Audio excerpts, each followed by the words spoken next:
오늘은 2022년 교육과정에서 추가되는 행렬 단원에 대해서 배울 거예요. 행렬은 수나 문자를 직사각형 모양으로 배열해서 괄호로 묶은 것이라고 하는데, 예를 들어서 이렇게 생긴 애들을 우리가 행렬이라고 얘기를 합니다. 이때 가로줄을 행이라고 이야기를 하고 위에서부터 순서대로 1행, 2행이 되고요. 세로줄을 열이라고 하는데 왼쪽에서부터 순서대로 1열, 2열, 3열이 됩니다. 그리고 이런 행과 열을 이루는 모든 숫자나 문자들을 성분이라고 합니다. 또한 이 13이라는 숫자는 2행, 2열의 성분이라고 얘기할 수도 있어요. 그리고 이 행렬의 경우 행이 2개가 되고 열이 총 3개이기 때문에 2 곱하기 3 행렬이라고 합니다.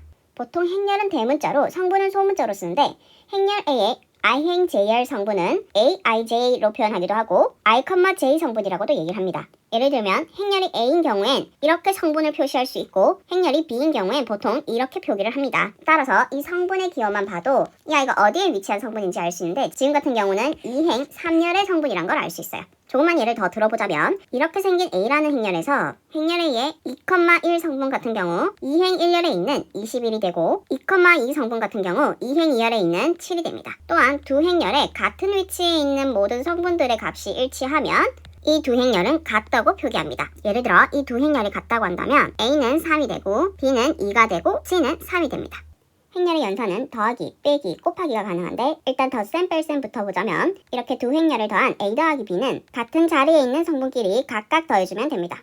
빼기도 마찬가지로 같은 자리에 있는 성분끼리 각각 계산해주면 됩니다. 예를 들어 이런 문제가 있다면 1 더하기 3은 4, 2 더하기 10은 12, 3 더하기 마이너스 7은 마이너스 4, 4 더하기 2는 6으로 이렇게 계산할 수 있습니다. 빼기도 마찬가지로 1 빼기 3은 마이너스 2, 2 빼기 10은 마이너스 8, 3 빼기 마이너스 7은 10, 4 빼기 2는 2로 이렇게 각 성분들을 각각 빼주시면 됩니다. 행렬의 덧셈, 뺄셈은 교환법칙과 결합법칙이 성립하고, 덧셈에서 0의 역할을 하는 영행렬이라는 게 존재하는데, 영행렬은 보통 5로 표현하고 이렇게 모든 성분이 0인 이런 행렬을 영행렬이라고 합니다. 영행렬은 숫자 0과 마찬가지로 어떤 행렬에 더하더라도 그대로 나오는 이러한 성질을 가지고 있습니다. 이번에는 행렬의 실수배에 대해서 알아볼 건데, 행렬 A에다가 실수 K를 곱하면 이 K는 각 성분에 곱해지게 됩니다. 예를 들어서 A가 이런 행렬일 때 2A는 각 성분에 2가 곱해져서 계산하면 2, 4, 6, 8 이러한 행렬이 됩니다. 심플하게 2A는 A의 모든 성분을 2배 해준 거라고 생각해 주시면 됩니다. 이러한 실수배는 결합법칙과 분배법칙을 성립하는데, 결합법칙에 의해서 2와 5를 곱한 뒤 A를 곱한 것과 2 곱하기 5a를 한 값은 결국 12로 같고, 분배법칙에 의해서 7a는 2 더하기 5a가 되고 2a 더하기 5a로 쪼갤 수 있습니다. 앞에 배운 덧셈, 뺄셈과 실수배를 응용한 문제를 예를 들어보면, 이러한 두 행렬 A, B에 대하여 a 더하기 3b를 구하라는 문제를 한번 볼게요. 행렬 A와 행렬 B의 3을 곱한 행렬을 더해야 되는 건데, 행렬 B의 3을 곱하면 0, 9, 6, 3이 되고, 각 성분을 더하면 1, 11, 9, 7 이렇게 계산할 수 있습니다.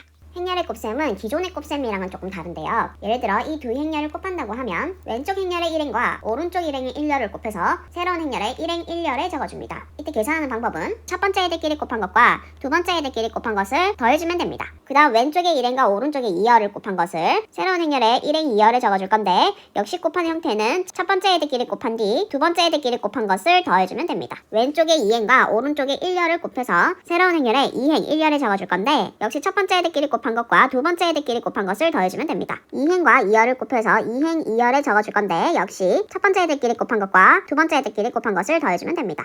이때 보면 행의 개수는 왼쪽 행렬의 행의 개수와 같고, 열의 개수는 오른쪽 행렬의 열의 개수와 같으므로 n 곱하기 k 행렬과 k 곱하기 n 행렬을 곱하게 되면 왼쪽의 행과 오른쪽의 열의 개수와 같은 n 곱하기 n 행렬이 만들어진다는 걸 알 수 있습니다. 이때 중요한 것은 첫 번째 행렬의 열과 두 번째 행렬의 행의 크기가 같아야 합니다. 예를 들어 이런 곱셈이 있다면 이렇게 곱해 나가야 되는데, ax 더하기 by 더하기 그 다음 곱해야 되는데 z가 곱해질 상대가 없습니다.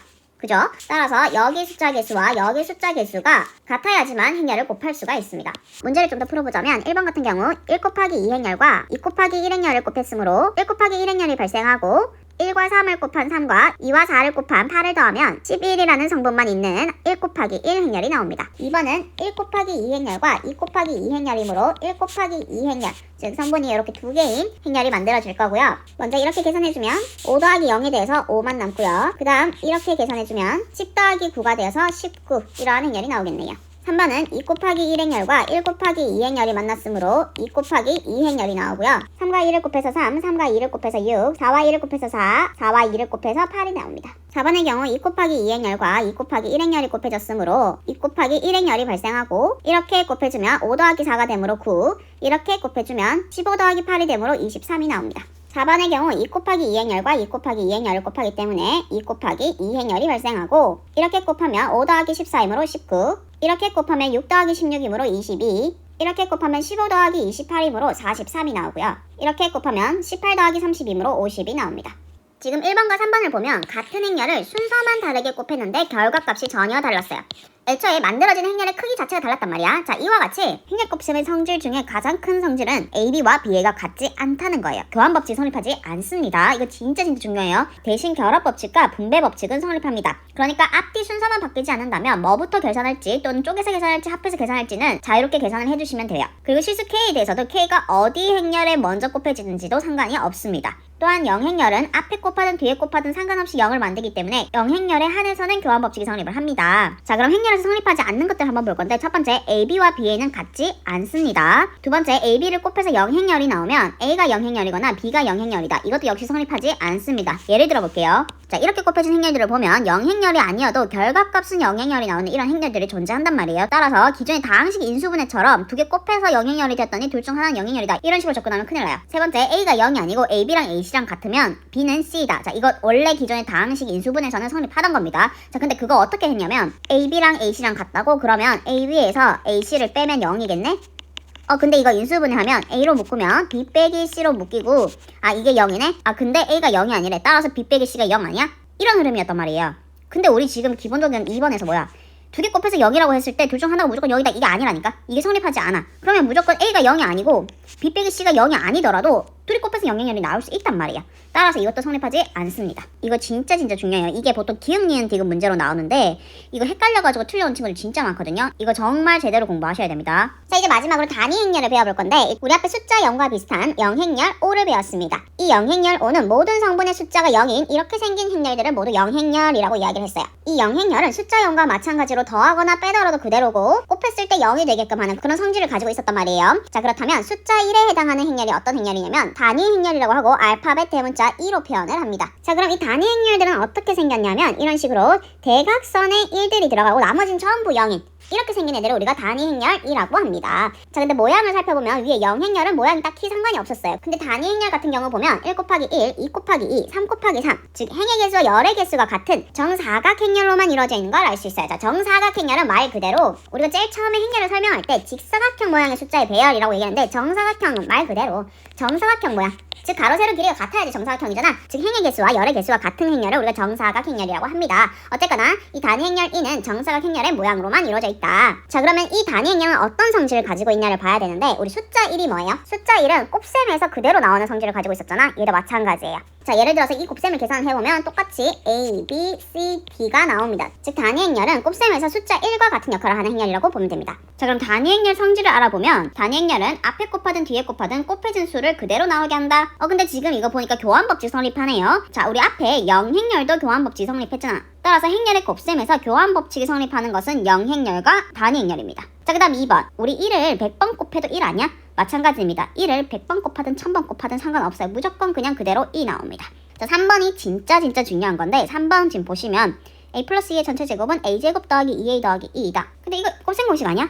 이거 당연한 거 아니야? 라고 하지만 자, 이 곱셈 공식이 기본적으로 행렬에서 성립하지 않습니다.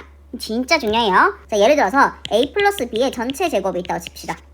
자, 얘는 a 더하기 b 이고 자, 요렇게 곱하면 a제곱 필요하겠죠? 요렇게 곱하면 ab 이렇게 가면 ba 다음 이렇게 곱해서 플러스 b제곱. 자, 이렇게 된 상태에서 우리가 이거를 2ab로 줄여주는 거란 말이야. 다항식에서는. 근데 행렬에서는 AB와 BA가 같지 않습니다. 따라서 이걸 이렇게 줄일 수가 없어요. 그러니까 일종의 우리가 배웠던 곱셈 공식을 써먹을 수가 없어. 이해되나요? 그런데 이 같은 경우는 교환법칙이 성립하는 애잖아. A나 EA나 같잖아. 따라서 얘 같은 경우는 기존에 우리가 알던 곱셈 공식 쓸 수 있어. 이 얘기예요. 이거 진짜 중요해요. 만약에 둘 중에 하나가 단위 행렬이 아닌데 곱셈 공식을 썼다. 인수분해 공식을 썼다. 그러면 틀릴 수도 있어요. 물론 아데리밖에 엄청 아데리밖에 맞을 수는 있어. 맞게끔 정말 특수한 경우가 있을 수는 있어요. 하지만 대부분의 경우는 성립하지 않습니다. 자, 여기까지 행렬의 기본 개념은 전부 설명해 드렸고요. 이 기본 개념으로 풀 수 있는 대표적인 문제들을 좀 정리해서 다음 강의에 한번 올려볼 거예요. 그거까지 꼭 풀고 행렬 마무리 하셨으면 좋겠습니다.